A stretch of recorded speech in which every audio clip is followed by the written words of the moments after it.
En la presente entrega, la segunda de la parte abierta sobre el análisis financiero y la toma de decisiones empresariales, ampliaremos las consideraciones generales esbozadas sobre el tópico en el episodio anterior.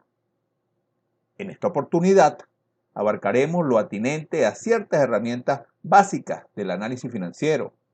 En primera instancia, examinando los principales aspectos contemplados en el estado de flujos de efectivo, de acuerdo a lo que establece la norma de contabilidad número 7, NIC 7.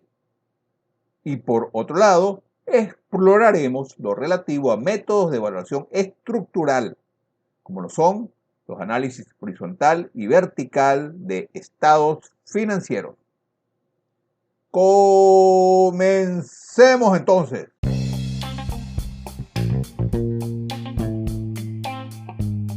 ¿Cómo están? Les habla Andrés Grisanti Belandria, encargado y responsable de este podcast, espacio radiofónico en el cual desarrollaremos episodio a episodio distintas e interesantes temáticas administrativas, gerenciales y financieras del mundo empresarial. Este medio digital está destinado para propietarios de empresas familiares, accionistas de pequeñas y medianas empresas, pymes, emprendedores y para docentes y estudiantes universitarios de carreras administrativas y financieras, así como también a todos quienes estén atraídos por tópicos vinculados al ámbito de los negocios.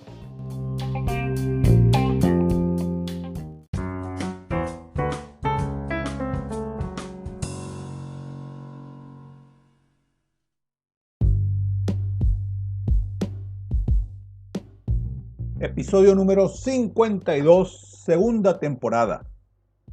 El análisis financiero y la toma de decisiones empresariales.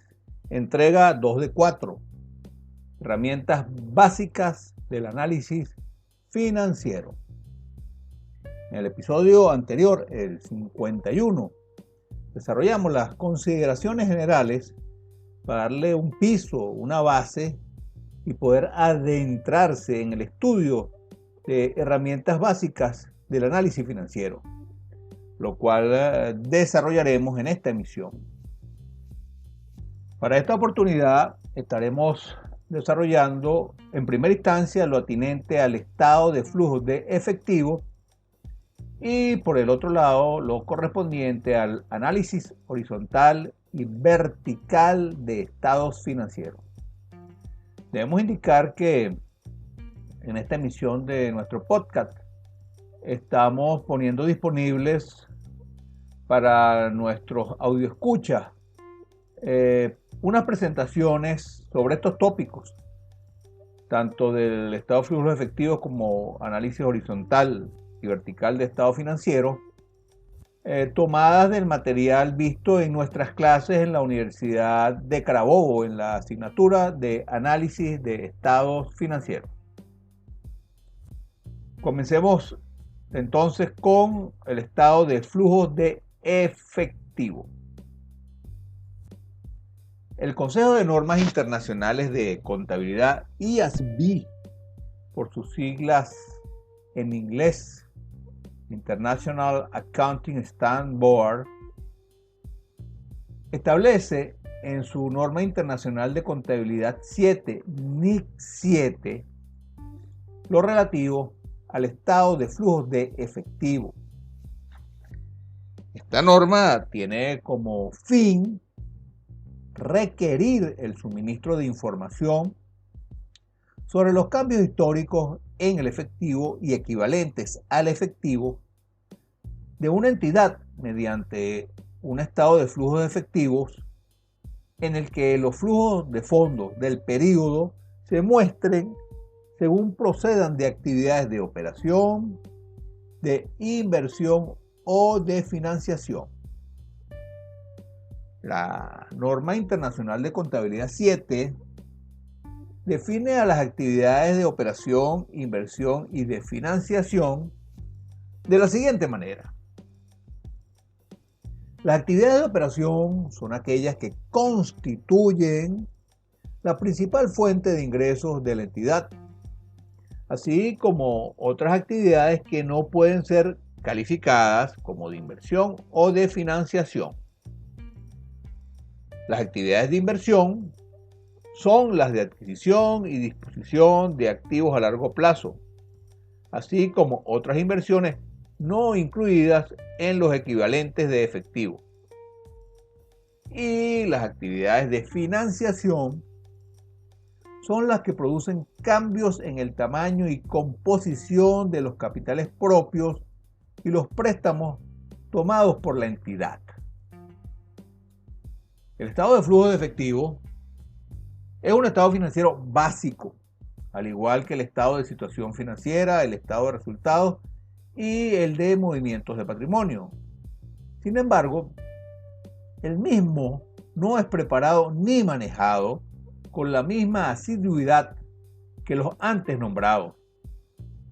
Muchas veces, el estado de flujo de efectivo es solo preparado formalmente de acuerdo a la NIC 7 al final del ejercicio económico a la hora de emitir el dictamen anual de auditoría por parte de los contadores públicos independientes. Este estado financiero es importante tanto para usuarios internos como externos, ya que suministra información imprescindible para evaluar la capacidad de la entidad para generar efectivo y equivalentes al efectivo y las necesidades de la empresa para utilizar esos flujos de efectivo. Una primera aproximación al flujo de efectivo podría sintetizarse de la siguiente manera. En primera instancia, se debe determinar el saldo de efectivo inicial del periodo del ejercicio bajo revisión, el ejercicio económico. 2. Sumarle todos los ingresos del ejercicio económico, lo cual generará el dinero disponible en ese lapso.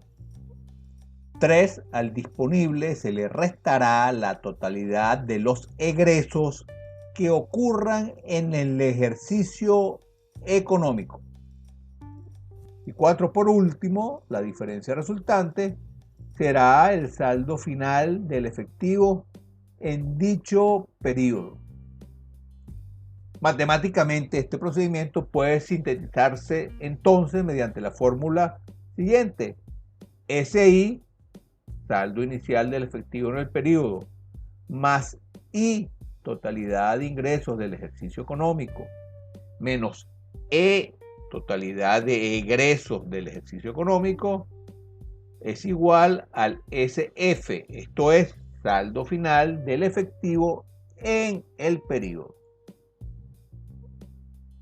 La información acerca de los flujos de efectivo de una entidad es útil porque suministra a los usuarios de los estados financieros una base para evaluar la capacidad de la entidad para generar efectivo y equivalentes al efectivo y las necesidades de la entidad para utilizar esos flujos de efectivo.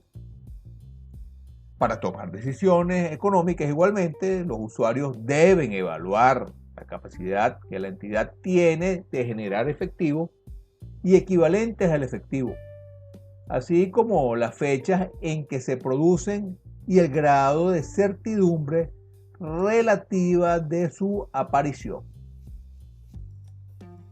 Una entidad prepara un estado de flujo del efectivo de acuerdo con los requerimientos de esta norma, como ya mencionamos, la NIC 7, y la presentará necesariamente como parte integrante de sus estados financieros para cada periodo en que sea obligatorio la presentación de esto. Respecto al alcance del flujo de caja, podríamos señalar lo siguiente. Los usuarios de los estados financieros están interesados en saber cómo la entidad genera y utiliza el efectivo y los equivalentes al efectivo. Esta necesidad es independiente de la naturaleza de las actividades de la entidad, incluso cuando el efectivo puede ser considerado como el producto de la entidad en cuestión, como puede ser el caso de las entidades financieras. Básicamente, las entidades necesitan efectivo por las mismas razones, por muy diferentes que sean las actividades que constituyen su principal fuente de ingreso. En efecto, todas ellas necesitan efectivo para llevar a cabo sus operaciones, pagar sus obligaciones y suministrar rendimientos a sus inversores. Por consiguiente, esta norma requiere que todas las entidades presenten un estado de flujo de efectivo. Respecto a los beneficios del flujo de caja, un estado de flujo de efectivo suministra información que permite a los usuarios evaluar los cambios en los activos netos de una entidad, su estructura financiera, incluyendo su liquidez y solvencia, y su capacidad para afectar a los importes y las fechas de los flujos de efectivo a fin de adaptarse a la evolución de las circunstancias y a las oportunidades.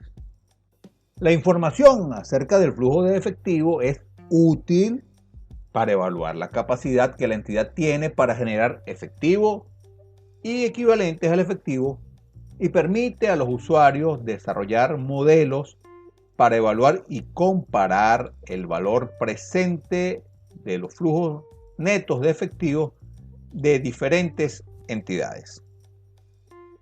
En esencia, esto eran las ideas principales que queríamos transmitir sobre el estado de flujo de efectivo.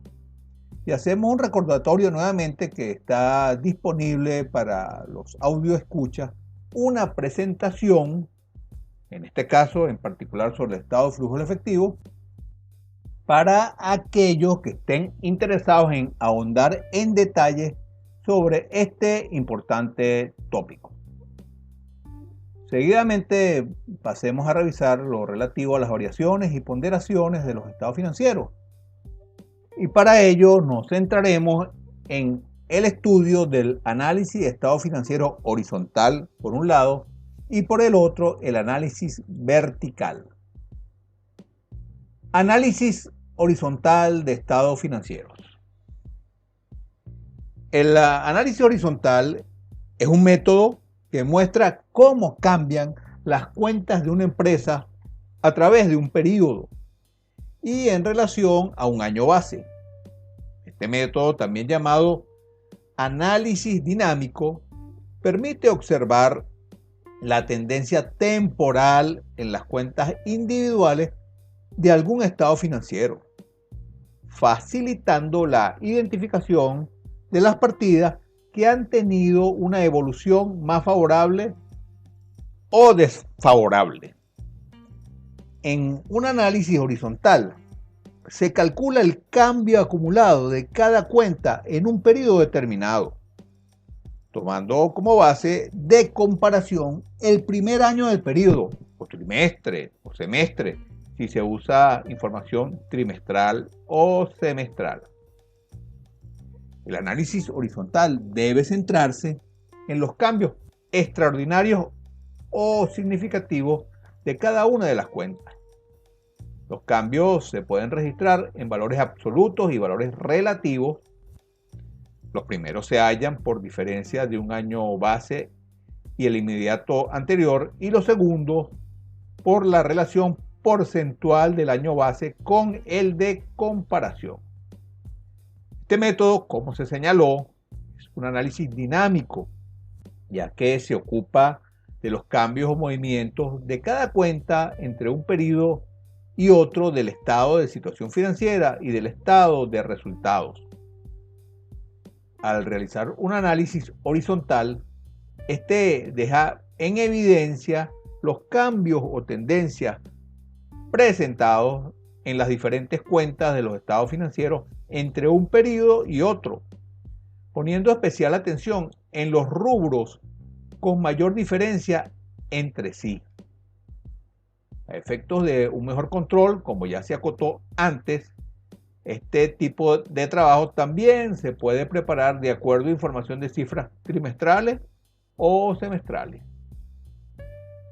Adicionalmente, también es recomendable comparar las cifras analizadas en la empresa con las mostradas por la competencia o con las del sector económico al cual pertenece. Esto con el objeto de determinar las debilidades o fortalezas de la entidad. Respecto a este método de análisis de estado financiero horizontal, hay tres aspectos que merecen una atención particular. Uno es en relación a el estudio y evaluación de los aumentos y disminuciones de los saldos de las cuentas de un periodo a otro. Dos, las tendencias que se muestran. Y en tercer lugar, lo relativo al control presupuestario. Aumentos y disminuciones. La base de este método radica en la comparación de estados financieros del mismo género, pero correspondiente a dos ejercicios. Tales cotejos se llevan a cabo mediante la formulación de estados comparativos que permitan conocer y examinar el porqué de los cambios habidos en la empresa de un periodo a otro y así facilitar su estudio. Para obtener resultados satisfactorios con este método es necesario contar con suficiente información complementaria que permita conocer el porqué de los cambios operados. Este procedimiento es de gran utilidad para las investigaciones preliminares o información previa al análisis. Respecto a las tendencias, surge como un complemento al método de aumentos y disminuciones a fin de poder efectuar comparaciones en más de dos periodos, ya que puede suceder que uno de estos corresponda a situaciones anormales, en cuyo caso se obtendrían conclusiones incorrectas. Comparando tres o más ejercicios, es posible lograr un razonamiento más adecuado respecto al del desarrollado de la empresa y sus expectativas. La utilización de este método permite el uso de gráficas prácticas que lo hace más ilustrativo. Por último, tenemos lo concerniente al control del presupuesto. El presupuesto es una herramienta de control que comprende un programa financiero estimado para operaciones de un periodo futuro. Establece un plan claramente definido mediante el cual se obtiene la coordinación de las diferentes actividades de los departamentos e influye en la realización de las utilidades, que es una finalidad preponderante de toda empresa. El presupuesto constituye la carta de navegación de las empresas, señalando que debe hacerse para lograr las utilidades máximas posibles. Al comparar lo que se ha hecho contra lo que debió hacerse, se puede corregir oportunamente la desviación e incidentalmente conocer el origen de la misma para evitarla en lo futuro y señalar las responsabilidades necesarias. El presupuesto se convierte en un elemento valioso del análisis financiero en virtud a que al permitir comparar las cifras mostradas por este y las obtenidas en los estados financieros, se determinarán desviaciones que al estudiarlas y analizarlas permitan generar medidas correctivas que tiendan a incrementar la eficiencia y productividad de la empresa, así como lograr los objetivos establecidos en el plan financiero. Como último punto, pasemos seguidamente a la revisión del análisis vertical de estado financiero. Al análisis vertical se le denomina también estático, porque se aplica a un mismo estado financiero, estableciendo comparaciones entre sus mismas partidas de arriba a abajo. Consiste en establecer razones geométricas o cocientes entre distintas partidas de un mismo estado financiero y sus totales. Este método de análisis permite averiguar cuál de las partidas tiene predominio en el estado financiero que se estudia, pudiéndose ponderar porcentualmente las interrelaciones entre las partidas y grupos de partidas de los estados. El análisis vertical consiste en determinar la participación de cada una de las cuentas del estado financiero con referencia sobre el total de activos o del total de pasivos y patrimonios para el estado de situación financiera o sobre el total de ventas para el estado de resultados. El análisis vertical también facilita la comparación en la misma entidad de estado financiero de periodos anteriores, con lo cual se puede analizar la evolución en series de tiempo que pueden ser anuales, semestrales, trimestrales y mensuales.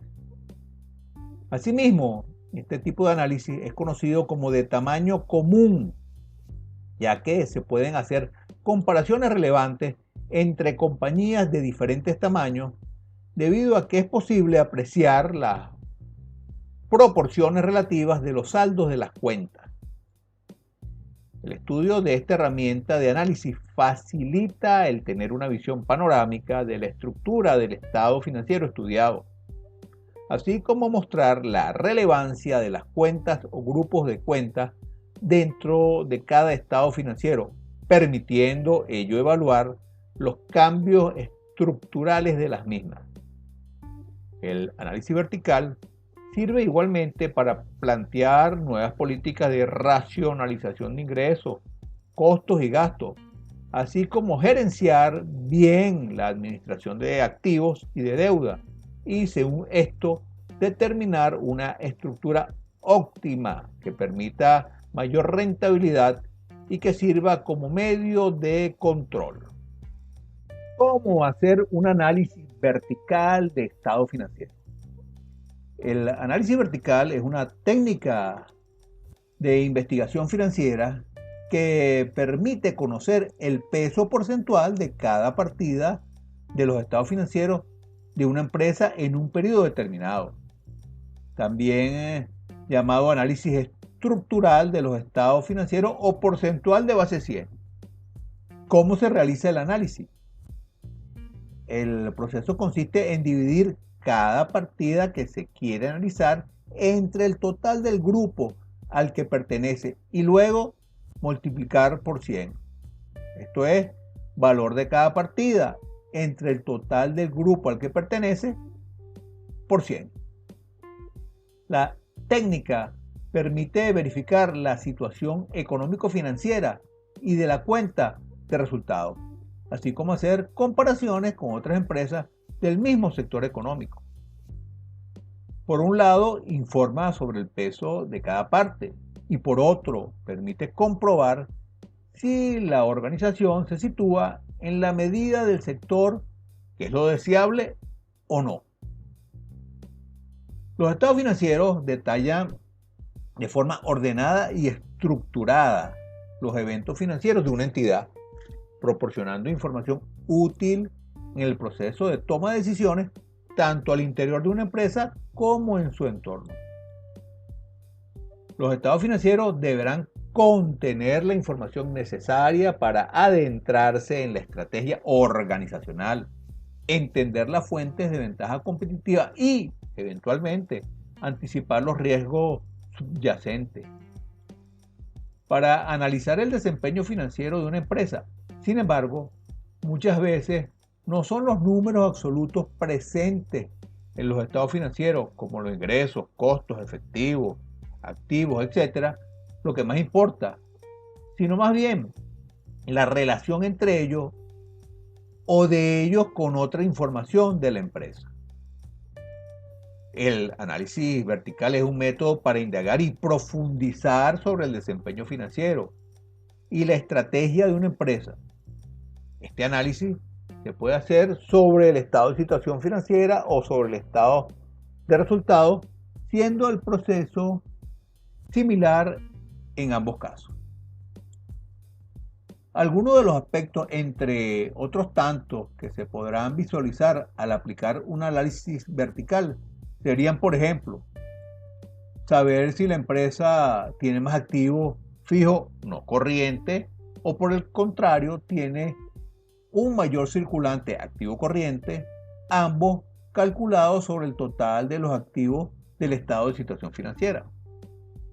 Respecto a los pasivos o deudas, se podría determinar si la proporción de deudas a largo plazo, pasivo no corriente, es mayor que las deudas a corto plazo, pasivo corriente. Todo ello sobre el total del pasivo exigible. Al analizar el patrimonio neto, se puede comprobar qué partidas son más significativas, como es la estructura del capital social, el estatus de la reserva legal, las reservas estatutarias, etc.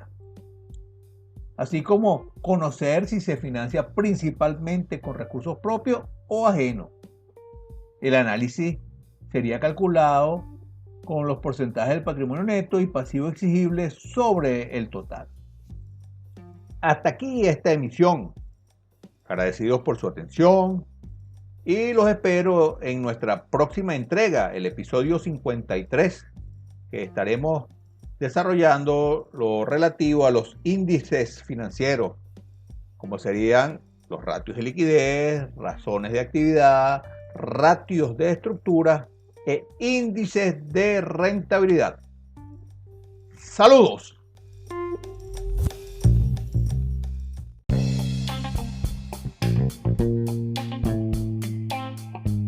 Muchas gracias por su atención, apreciados oyentes. Yo, Andrés Grisanti Velandria, responsable de este espacio digital, confío en que el tiempo dedicado por ustedes haya servido para escuchar y reflexionar sobre la temática escogida por nosotros y puesta a su disposición. Si el material aquí compartido resultó de su interés y complacencia, los invito a que se suscriban a este podcast, Reflexiones Administrativas, Gerenciales y Financieras, así como lo difundan con personas allegadas a ustedes, interesadas en asuntos relacionados con el mundo empresarial. Igualmente, si desean profundizar en los temas aquí desarrollados, pueden visitar mi blog personal, el blog de Andrés Grisanti B. Saludos, seguimos en contacto.